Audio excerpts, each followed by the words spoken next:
اپنی تصویریں کھینچ کر اپنی پروفائل پر لگا دیتے ہیں،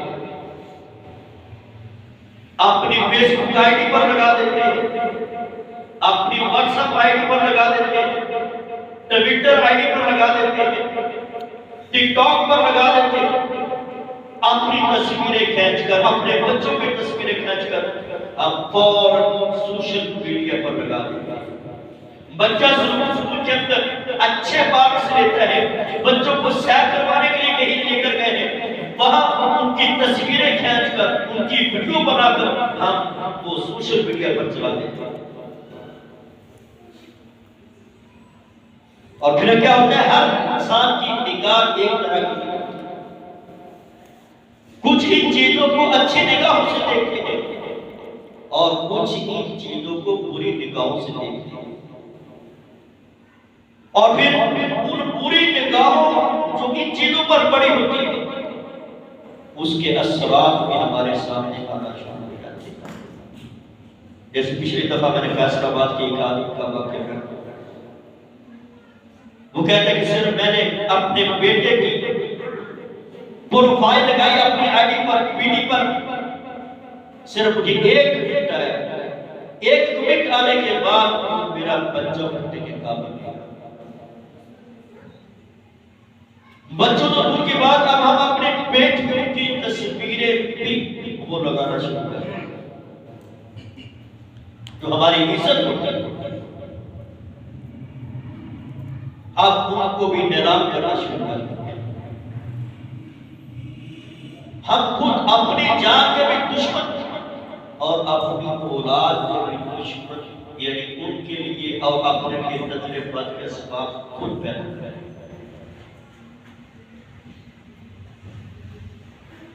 تو ان سے بچنا ہمارے لیے بھی ضروری ہے۔ آپ نے آئی ڈی لگانی، وہاں اپنا نام لکھ کر لگا، اپنا تعارف بھی کروانا ہے، اپنا نام لکھ دیں، اپنے ایڈریس لکھ دیں، یا آپ اسلام کی کوئی عکاسی کرنے والی بات لکھ دیں، یا ایسا نصیحت اور موضوع جملہ لکھ دیں کہ جو آپ کا سٹیٹس دیکھ کر اس کی ہدایت کا ذریعہ اس پر بنے۔ تو یہ نظر بد ایک اچھے بھلے انسان کو قبر تک پہنچا دینے کا سبب بن جاتی ہے، اور اچھے بھلے جانور کو یہ ہڈیاں تک پہنچا دینے کا سبب بن جاتی ہے۔ تو اس لیے نبی کریم صلی اللہ علیہ وآلہ وسلم جامع ترمذی کی روایت ہے کہ جب سورہ فلق اور سورہ ناس نازل ہوئی، اللہ کے پیغمبر سے قبل انسانوں اور جنوں کی نظر بد سے پناہ مانگا کرتے تھے مختلف دعاؤں کے ذریعے۔ جب یہ دو صورتیں نازل ہوئی تو نبی کریم صلی اللہ علیہ وآلہ وسلم نے ان دو صورتوں کے ذریعے نظر بد سے اللہ تعالیٰ کی پناہ مانگا، کیونکہ نظر بد آج کل ڈاکٹر کے پاس ہم اپنے بچوں کو لے کر جاتے ہیں، ان کی رپورٹیں بھی کرواتے ہیں، ٹیسٹ بھی کرواتے ہیں، لیکن ان کے کسی مرض کی تشخیص نہیں ہوتی۔ اصل میں ان کو کوئی بیماری نظر بد لگی ہوتی ہے اور اس کا علاج ہم پیسوں کے ذریعے اسپیشلسٹ ڈاکٹروں کے پاس جا کر اس کا علاج کرنا چاہتے ہیں، لیکن ان کے پاس علاج نہیں۔ تو ایسی صورت میں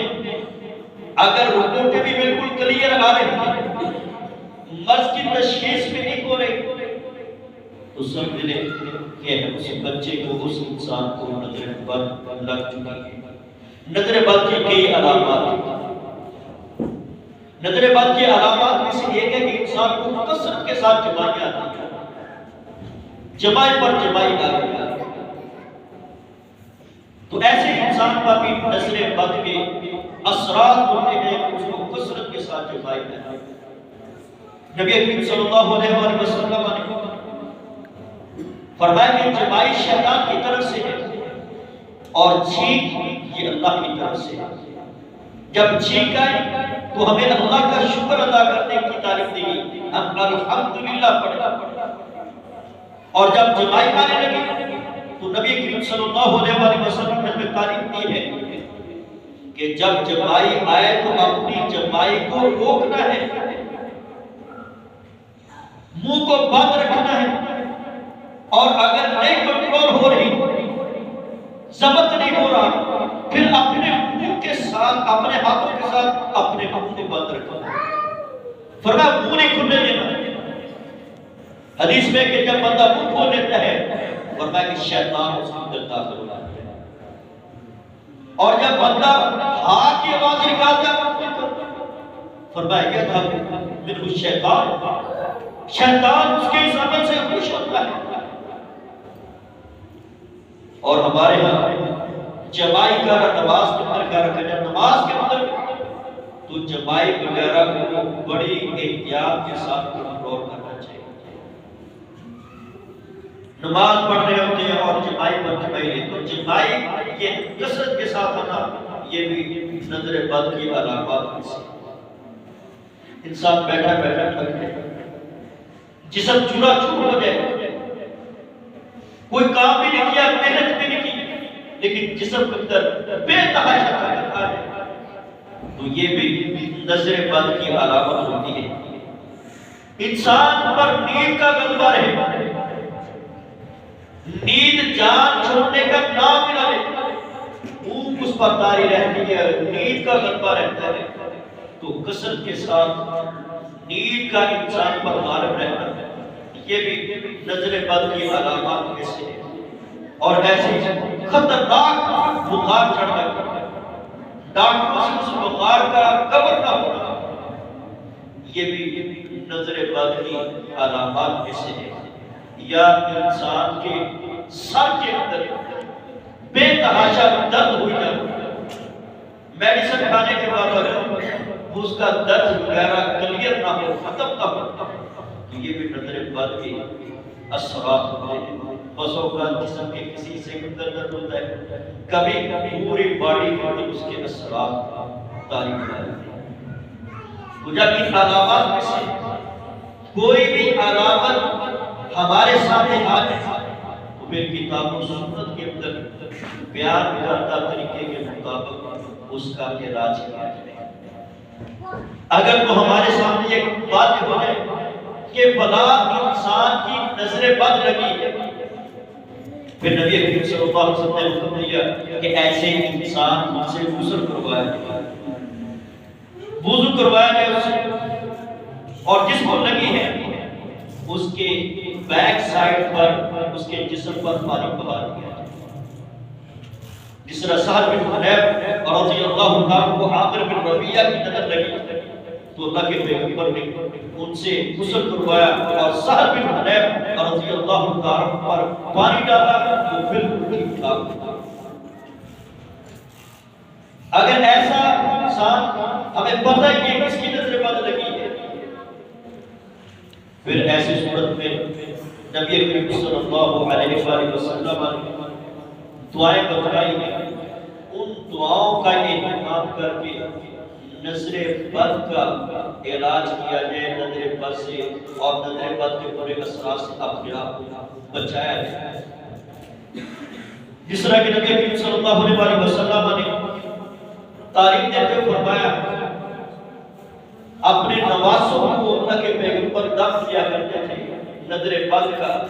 اعیذکما باللہ، اعیذکما بکلمات اللہ التامات من کل شیطان وآفہ ومن کل عین لامہ۔ فرمایا کہ اپنے بچوں کو ان کلمات کے ساتھ دم کیا کرو۔ ابراہیم علیہ السلام نے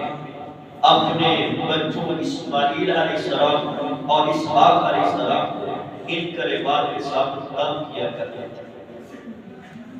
کہ اللہ میں تیرے کامل اور مکمل کلمات کے ذریعے ان دونوں کو تیری پناہ میں دیتا ہوں کہ ان کو کسی کی نظر نقصان پہنچائے، ان کو کوئی زہریلی چیز نقصان پہنچائے، رب تعالیٰ میں تیرے کامل اور مکمل کلمات کے ذریعے اپنے ان نواسوں کو تیری پناہ میں دیتا ہوں۔ تو اپنے بچوں کو عام طور پر بچوں کو بہت زیادہ نظر لگتی ہے۔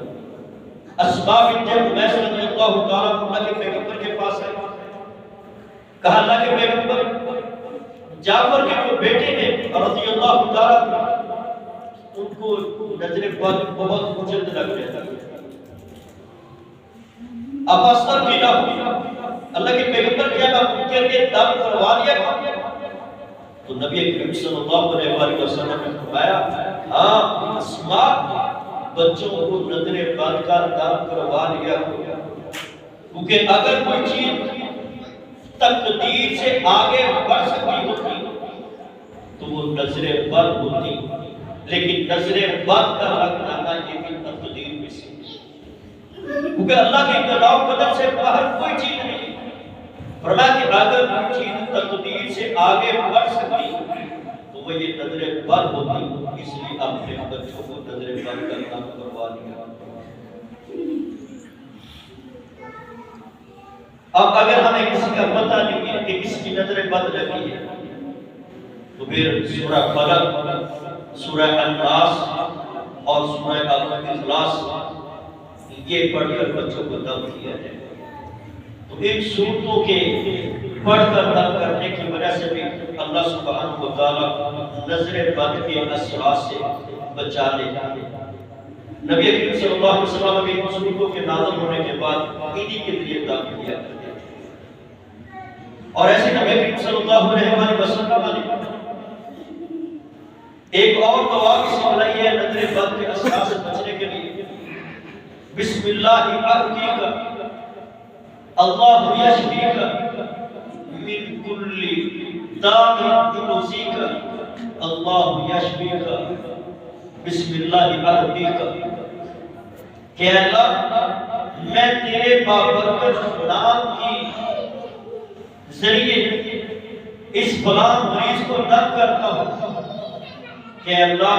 تو اس کو شفا عطا فرما۔ اللہ تو ہی حقیقی شفا عطا فرمانے والا ہے، اللہ اس مریض کو ہر اس بیماری سے شفا عطا فرما جو اس کو تکلیف دے، وَمِن كُلِّ نَفْسٍ او عین حاسد، اے اللہ ہر جان کے شر سے اس کو محفوظ فرما، اور ہر اس نظر سے جو حسد کی نگاہ سے دیکھنے والی ہے، اے اللہ اس کو اس حسد والی نگاہ کے اثرات سے محفوظ فرما۔ اللہ یشفیک بسم اللہ ارقیک، اللہ مجھے شفائے کاملہ عطا فرمائے، میں اللہ کے بابرکت نام کے ساتھ ایسے اللہ رب الناس عندي الناس رب الناس اشفي انت شافي لا شفاء الا شفاءك شفاء لا يغادر سقما۔ یہ دعا پڑھ کر بھی نظر بد کا دم کیا جا سکتا ہے، کیونکہ بسا اوقات نظر بد کی وجہ سے انسان پر جب اثرات پڑتے ہیں پھر اس پر دعائی وغیرہ اثر نہیں کرتی۔ تو اللہ تعالیٰ سے دعا ہے کہ رب تعالیٰ ہمیں نظر بد کے اثرات سے خود بھی بچنے کی توفیق عطا فرمائے، اور اپنے اہل و عیال اور اپنے اولادوں کو بھی اللہ تعالیٰ ہمیں نظر بد کے پورے اثرات سے بچنے کی توفیق عطا فرمائے۔ تو ایسے اسباب اختیار کرنے سے بچے جن کی وجہ سے دوسروں کی نگاہوں میں آنے کی وجہ سے نظر بد کے ہم پر برے اثرات پڑے۔ اقول قولی ھذا استغفر اللہ لی ولکم ولسائر المسلمین۔